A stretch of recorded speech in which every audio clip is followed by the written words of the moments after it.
In this video, we will be looking at what some consider to be the first true attempt by Clan Wolf to continue the series they started.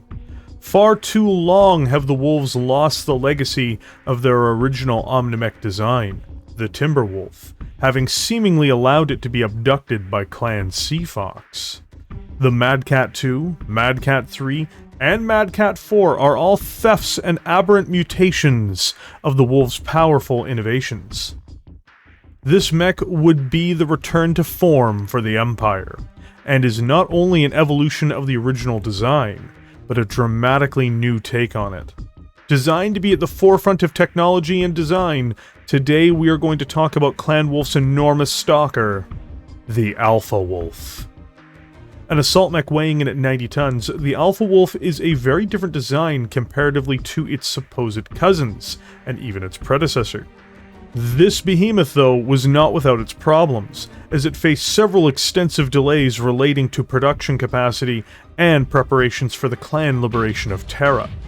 Built with some idea of also combating new Battlemechs, particularly from Jade Falcon, this monster only began to walk off the assembly line in 3150. Constructed on the world of Thermopolis, a former Free Worlds League planet noted for its production of the original Wolverine, the Alpha Wolf would not have been produced in significant numbers by 3152, and with the recent events of Empire alone, may actually face another severe delay, or even the destruction or capture of its primary production and maintenance facilities, as the Free Worlds League is perhaps one or two jumps away from recapturing this incredibly important center of industry. It also doesn't help Wolf production that the people they rule over in the former Merrick Commonwealth seem to hold them with a degree of hostility and disdain, which may have further implications for them going forward. All the same, its combat trials and pre-production models were exemplary, and the machine itself is seen as an immense threat to almost anything that walks or treads across the battlefields of the 32nd century. But it is not a weapon that can do everything by any means. Built as an Omnimech, this means the Alpha Wolf doesn't have a set design per se, but a series of recommended configurations based on Omnipod space, and as a result, this video will first cover the baseline, static characteristics of this Canid-inspired Totem mech of a new era. Built with some of the most cutting-edge technology of the 32nd century, the Alpha Wolf takes a new approach to assault designs, in many ways. It'll be a matter of time if this appears to pay off for this clan assault mech, though. My guess is that it already is. Powered by a 16.5-ton Light Force Clan 360XL fusion engine, this Wolf can run at a maximum speed of 64.6 kilometers per hour, or 6 movement points on the tabletop game. This is the best possible mobility for a 90-ton mech to receive without the additions of a mask, TSM, or supercharger, meaning that for the purpose of movement, the Alpha Wolf is relatively quick on its feet for its size. Running an XL engine does give it some vulnerability to engine hits, but nowhere near the same as its Inner Sphere XL engine counterpart, or Double XL engines, and this is often the standard for clan designs to operate with, especially amongst the higher quality Omnimechs that they produce. The Alpha, however, does move slower than the rate of clan strategic mobility as a result, and won't be able to keep up with forward medium or heavy mech units. Though that's not its role regardless. For tactical movement, it's faster than its famous counterpart the Direwolf, which is only 10 tons heavier, showing a shift in priorities from Clan Wolf over the past century of warfare. For its inherent onboard heat-sinking capacity, it has a total of 14 double heat sinks, giving it a total of 28 heat reduction per turn. For ammunition-based configurations, this is very much adequate, and given the nature of Omnimechs, if more heatsinks are required, they will be installed via Omnipods for the desired systems. What makes the Alpha stand out from the pack, however, is most definitely the Wolf Totem's choice in protection, namely its 17.5 tons of stealth armor.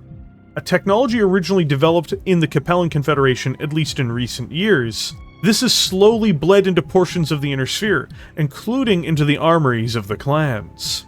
The Alpha Wolf uses this technology to obscure itself from fire coming at it from medium and long ranges, and it makes it very difficult to truly focus on it, increasing its survivability extensively, albeit at the expense of heat and requiring the use of an onboard ECM, which is built into the machine as well.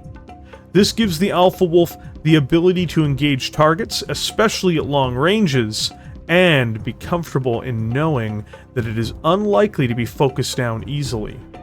Much like its cousin the Savage Wolf, its armor is the biggest innovation it has access to, and is a major factor behind its capabilities on the battlefield. Before we get too far into the Alpha Wolf's configuration, I think it's important to note that this Canid has a total of its 90 tons of 37 tons of Omnipod space, giving it potentially an immense array of options. With that said, let's begin examining what is considered to be the current apex of Clan Wolf's mech design. The Prime Alpha Wolf brings ammunition-based mayhem to the battlefield. To start with, it brings twin rotary AC-5 autocannons to the battle, with one mounted in each arm, and with each possessing a full 3 tons of ammunition to draw off of.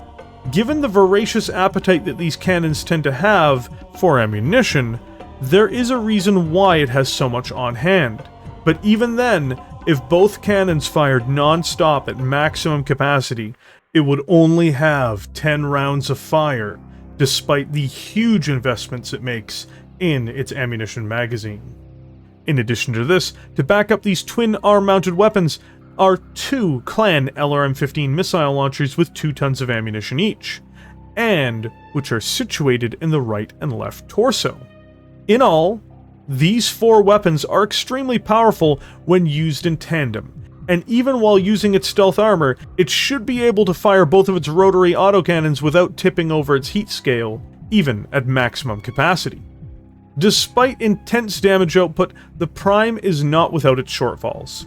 While it does possess a huge amount of ammunition to support these weapons, it has no backup for them should it run out. The Prime is not meant to outrun its supply lines.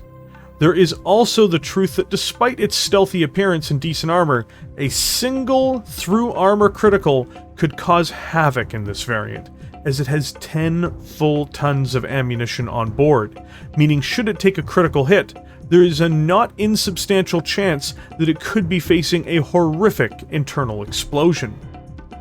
The A configuration, though, is a radical departure from the Prime model, pivoting the design towards a brawler configuration. It swaps out the rotary autocannons for twin Clan ERPPCs and installs 4 medium pulse lasers, with 2 in each arm. On top of this, it goes on to install twin SRM-6 streaks, 1 in each torso, before adding 5 additional double heat sinks to the design, increasing its overall sinking capacity to an impressive 38, though this still could be underpowered if it's running its stealth armor actively. In addition to this, a supercharger is added to let the machine push its system harder to try to get close or upgrade its mobility for short bursts. However, it does add another interesting system, namely a coolant pod, to increase its opportunity to use its deadly payload.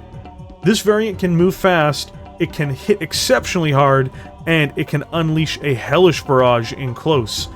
It is extremely dangerous and expensive. Configuration B is a different design, and takes other priorities into account, despite still being listed and thought of as a brawler. It starts with a Gauss rifle in its right arm, which has been a favorite since its introduction. In its left arm is another deadly pair of weapons, namely twin Clan large pulse lasers, considered by some to be the best overall weapon system in the game. These accurate death dealers work fantastically both in close and at almost all ranges. Finally, this is backed up by twin SRM-6s with Artemis 5, each one deployed to one torso. To protect the ammunition this time, rather than relying on its inbuilt case, the Alpha would install Case 2s to these locations in order to increase survivability and function while it is in battle. One extra double heatsink is installed as well to help mitigate potential heat issues. It is a solid, accurate design, with a myriad number of options for firepower, even if it is less exciting and advanced than its A configuration counterpart. The final model we'll be covering today is the C configuration, which is a long-range sniping model with an incredibly impressive range. To start with, it installs 6 extra double heat sinks to the design, increasing its cooling to a full 40 capacity. Its primary weapons are a pair of Clan ER large lasers, with one in each arm, with a pair of ER medium lasers backing them up. To add to this, it has a pair of extended range LRM-10s of Inner Sphere standards, giving it superb distance to reach out and strike targets, especially when combined with its large lasers. Though this model doesn't do the most damage, it is one which can reach out and tear at its opponents at extreme distances and can make for a great support mech.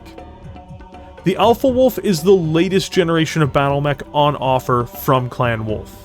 It is the cutting edge of design, and it is a wildly different approach in many ways to its predecessors.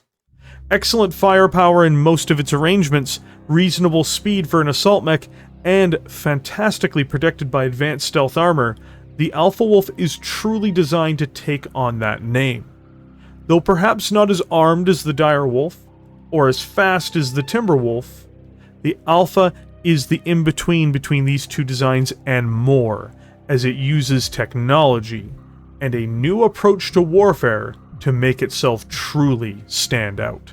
This isn't to say it can't have issues. Each design has its flaws, either potentially running too hot, or providing good but underwhelming firepower, or any other host of issues, such as the aforementioned ammunition issue. But despite this, the Alpha is an intensely dangerous predator, the apex of technology and viciousness. It most definitely stands at the head of the pack. Alaric Ward's pack. Thank you for joining me here today. If you enjoyed this content, please consider hitting the like button and subscribing to the channel. There is also a YouTube member program that supports this channel, and this program wouldn't be available as readily without the support of viewers like you. Those members also voted for the Alpha Wolf to be covered as a part of our member program, and a big thanks again is going out to them for that. With that, I will catch all of you in the comments section below.